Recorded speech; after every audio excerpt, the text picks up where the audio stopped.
Bonjour à toutes, bonjour à tous. Nous voilà à l'aube d'une nouvelle saison du Café Philo Lagarde, la 13e depuis la création de notre association en 2001. Le temps passe.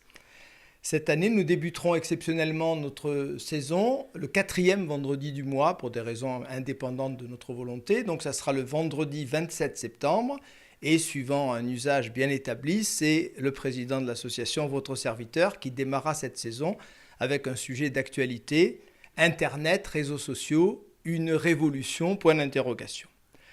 Nous recevrons des invités que vous avez appréciés les années précédentes. Mon collègue Yves Stalloni, mon professeur de Cagnes, longtemps avec moi, à Dumont-d'Urville, qui nous parlera des utopies.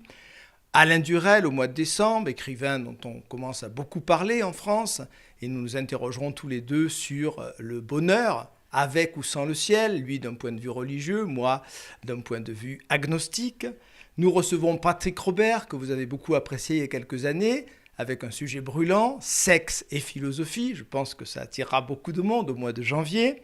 Nous retrouverons pour la seconde fois Laurence Van Inverda, qui a été très appréciée l'an dernier. Elle nous parlera cette fois de Tintin et Hergé, une aventure de la pensée, à partir d'un ouvrage qu'elle a écrit et qui a eu grand succès. Et puis nous recevrons au mois de mai Jacques Atlan, que tout le monde connaît, qui est intervenu bien souvent chez nous, avec renseignements fiables sur l'au-delà, point d'interrogation. Mais nous aurons aussi de nouveaux intervenants, une brillante universitaire, Lucie Sitarel, qui a écrit un livre dont on a beaucoup parlé, Big Bang Baby. Elle s'interrogera sur les bouleversements qu'introduit une naissance dans la vie d'un couple et d'une femme en particulier. André Girard-Rédé, qui intervient sur RCF, chacun le sait, faut-il avoir peur de nos sentiments, au mois de février. Et enfin, le maire de Roquebaron, Jean-Claude Félix, qui parlera d'humanisme et d'entreprise.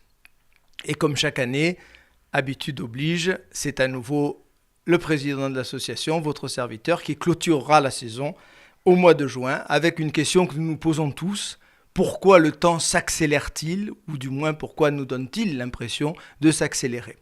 Vous l'avez compris, nous avons privilégié les sujets de société par rapport à des sujets plus pointus. Nous sommes un café philo et non pas une université de philosophie. Et donc à partir de là, je pense que tout le monde trouvera du bonheur et de la joie philosophique dans cette nouvelle saison.